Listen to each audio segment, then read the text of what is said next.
Hi, everybody, and welcome back to the weekly Cavness HR Culture Hacking live stream. Once a week, I delve into a topic that is something to do with culture, the culture wars we are going through right now in the world and the country, workplace culture, sometimes leadership, and we have a discussion. You may join in, you may ask questions, and we continue to do these debates. And I'll tell you a little bit more about Cavness HR at the end. Today, we are going to talk about nematodes, which are little tiny worms that eat the roots of plants. So why is this crazy woman going to talk to you about worms? Well, it'll all make sense. And what we're really going to talk about today is the danger of working in silos and what that can do to your culture and how you can avoid that. So the story of the nematodes is really cool. And I was at a startup pitch competition, and this guy started talking about his company. And so it turns out before he had a company, he is an engineer who grew up on a farm. And his wife is a microbiologist. And so, interestingly enough, biologists and scientists in general are kind of trying to answer questions for the sake of kind of like pure knowledge, right? Like in theory, of course, there's sometimes like politics and money and all that comes into play, but they're trying to answer questions for knowledge, and engineers, sort of oppositely, are trying to fix a specific problem. And of course, that's simplifying, but we can just sort of think about it this way for purposes of what we want to talk about. And so this husband and this wife doing two very different projects. He's an entrepreneur and he's an engineer, and he's working on building, I can't remember what it was. And meanwhile, his wife is studying nematodes.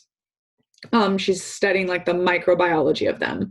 And she comes to him with an engineering fix question because she is having a problem that the vibrations of the equipment that she is using to try to study the brains of these nematodes keeps killing the nematodes.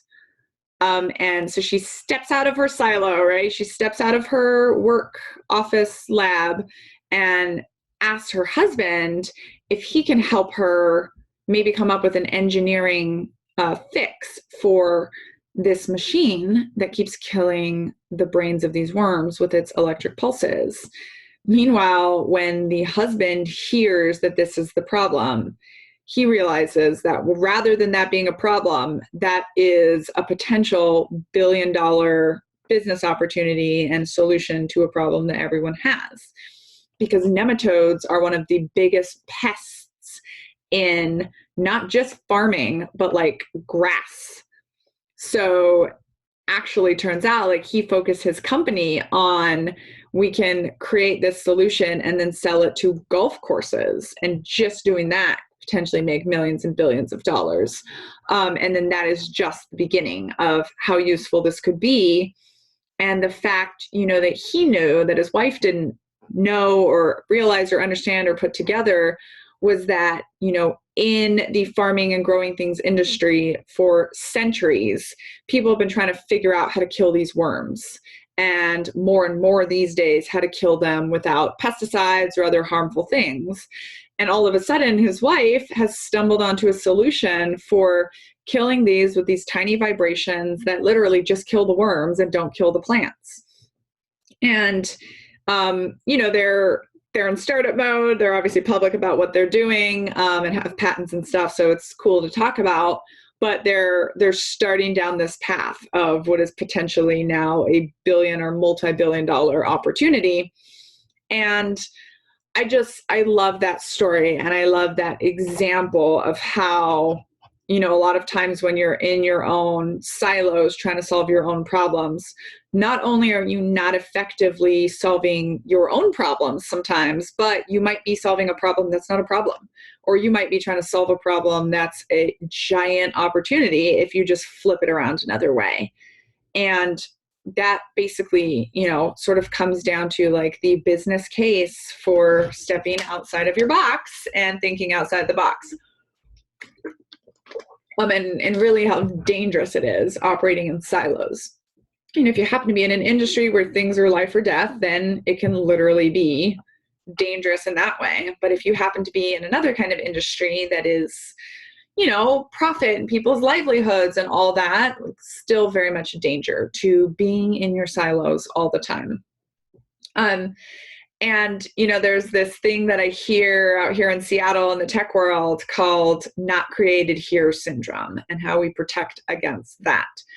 So interestingly enough, take Microsoft, for example. They for years, for most of Microsoft's history, it was, if you work at Microsoft, you need to be loyal to Microsoft and you need to use Microsoft products. And we are in competition with iPhone, for example. So you can't have Microsoft products on an iPhone.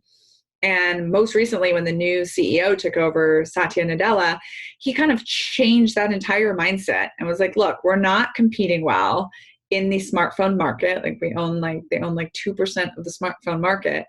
And Microsoft's like whole almost like value or whole big new idea, big blue ocean strategy that made Microsoft what it is today is licensing our stuff. So let's just make, if most people want to use iPhones, cool. Let's just make it so that they can buy our apps and use them on their phone. And that has made a huge difference, right? And not only like sales and all the business stuff for them, but also like really getting down to like, this is the culture that we need to have. Like, well, we say we want to be innovative, but then we're saying like all of our people can only have Outlook email addresses and use Windows phones. Well, that doesn't really help you get innovative. And I feel like every company can work on this a little bit more. You don't always have to have the best solution for everything. And in fact, especially for small businesses or new businesses, that can become really distracting. Just do what you do best and then find other people that have other solutions for other things. And not only is that probably going to help your own operations, but that's going to help you have realizations about ways you could do things that you might never have had that idea for on your own. So, protecting against not created here syndrome is something super important for, operations and growth and culture, as well as, group think creep, right? And this is something that I've seen in my life. If you follow me before, you knew that I grew up in a religious cult. I then served as an officer in the United States Army. And, now I do culture stuff. But it's, these are environments that tend to be like really strong with the group think. And it's almost sometimes seen as like an inevitable side effect of, let's say like being in the military.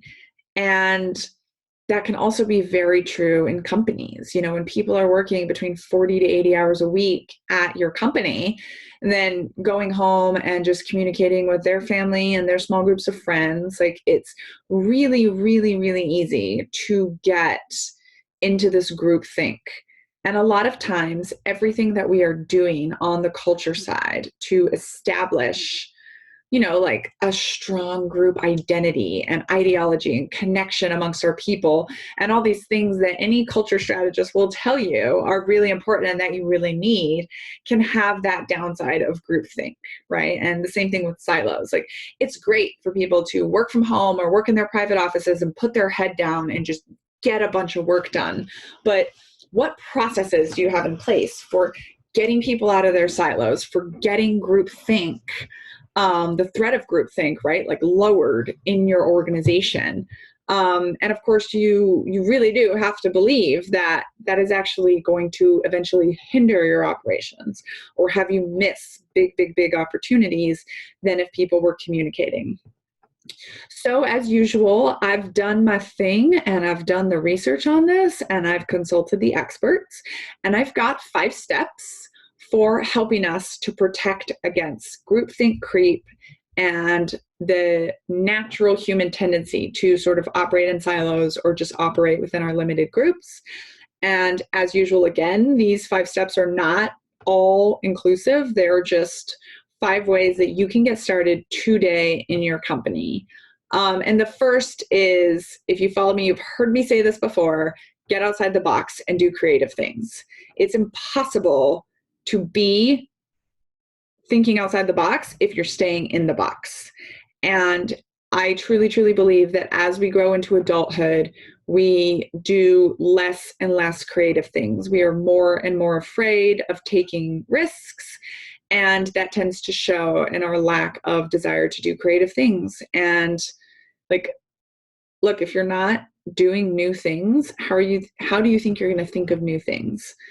If you're doing the same processes you do every day in your life, like, you're not going to have big new ideas, because big new ideas come from doing new things in your life.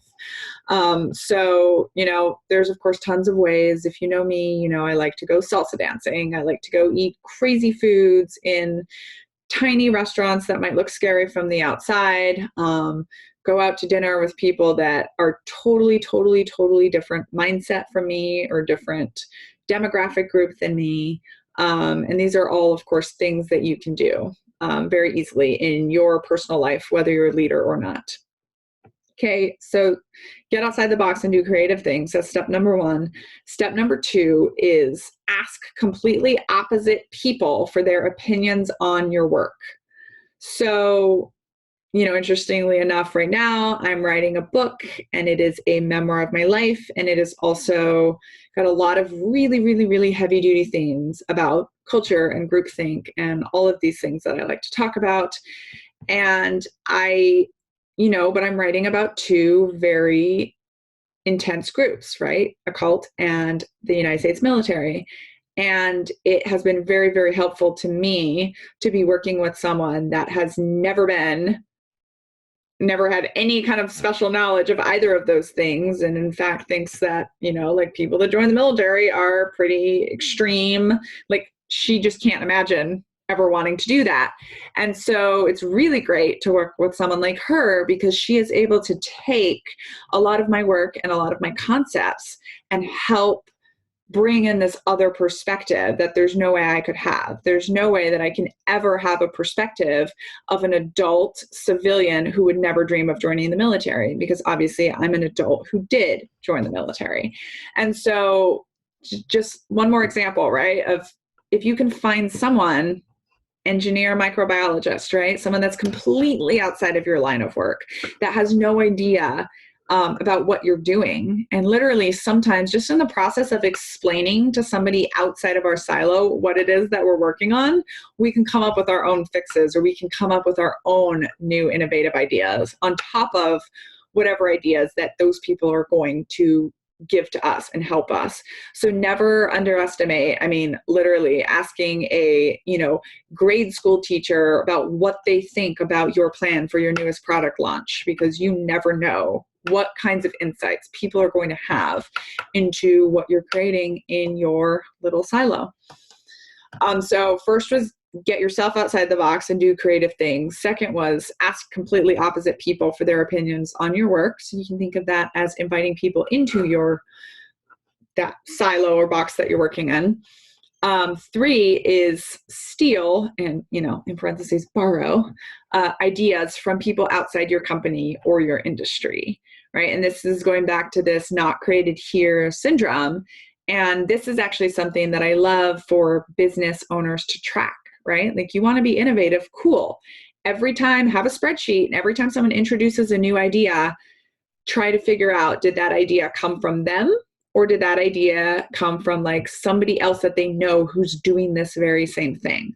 And you can try to get it to like 25%. Obviously you can set your own metrics for your business.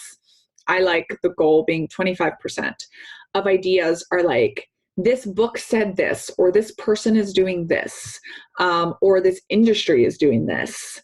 How can we sort of steal/borrow that idea, obviously steal in a legal way, and think about implementing it here, which I think is very, very useful. So get outside the box, do creative things, ask completely opposite people for their opinions on your work, steal or borrow ideas from outside your company or your industry. Number 4 is don't be afraid to brutally criticize ideas.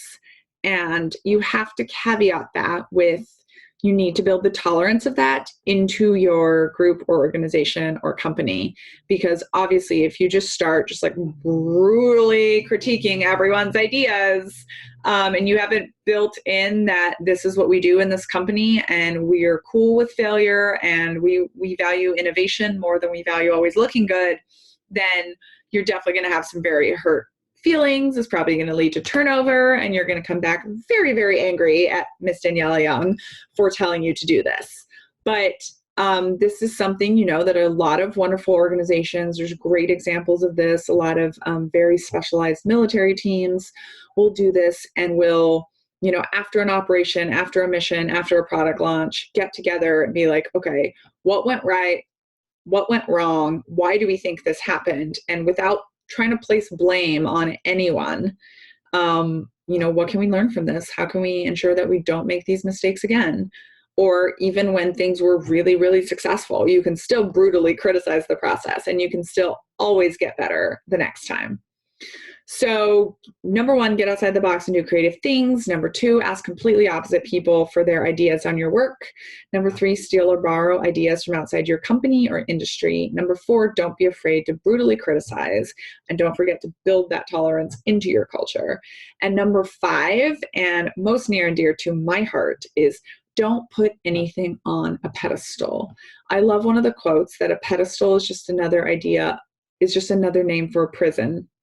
Which is very true, right? When you put something on a pedestal, it doesn't get to move or grow. But also, when you put an idea, an organization, or a human on a pedestal, you're really playing with danger, right? Because people are not going to feel free to criticize, no matter what you do. Things that are on pedestals hold an immense amount of power over us and over our groups. That is just the way human psychology works. And when you have people on a pedestal, whether those are prophets of God in your cult, whether those are generals in the army, whether those are CEOs of Fortune 500 companies, leaders of an organization, or just, your spouse in your family or your children, you can't be critical about it. Putting things on pedestals kills your ability to think critically about it, think innovatively about it. If you and the people in your organization or your group are so worried that criticizing something comes off as not appreciating it enough, that is going to end up doing more harm than anything else. And so this is, all of these things are things that you sort of need to be working on academically and building the tolerance for these into your organizations. Don't just start like pulling everyone down off their pedestals and smashing everything, because I guarantee you do have pedestals in your organizations right now. But start realizing how you can lower and lower and lower those pedestals, make these ideas, these people, these organizations accessible to both being honored for what they're doing well, what they're improving in the world, but also being criticized. And that concludes our conversation today on the danger of silos. Thank you so much for watching and participating with me. I am Daniella Young, the Culture Hacker. I am an author and a TEDx speaker and somebody that loves to work with business leaders on how they are doing culture, what they are doing about their culture, and how to strategically plan and organize. Really what it comes down to is you got to expose the culture that you have to get the culture that you want. So feel free to reach out to me. You can follow me on LinkedIn, on Twitter, on basically anywhere you get your social media, and daniellamestenek.com. And, love to have a conversation with you, love to come speak at your event, love to have you follow me online for interest in my book. And by this same token, Cavness HR, right, is a company that I'm helping to build, which is along these very same ideas of the way things have always been done are not cutting it anymore. So let's really get granular about understanding like what the needs are and how we can do it better in the future. Cavness HR is an HR company that is building HR for the future, where we do it virtually. We focus on small businesses and we make big business level HR available to small businesses while hopefully evading some of the problems the traditional problems with HR and being able to really innovate HR for you and your company, and also take it off your plate so that you don't have to worry about it anymore. So please do follow us, Cavness HR, on all things social media. We put out a lot of free value in HR knowledge, in culture knowledge, in leadership knowledge, and if you're in the Seattle area, just fun business events that you can get involved in. And don't forget to tune in every Tuesday at 12:30 PST or 2:30 Central to chat with me about culture. Thank you, and remember to be great every day.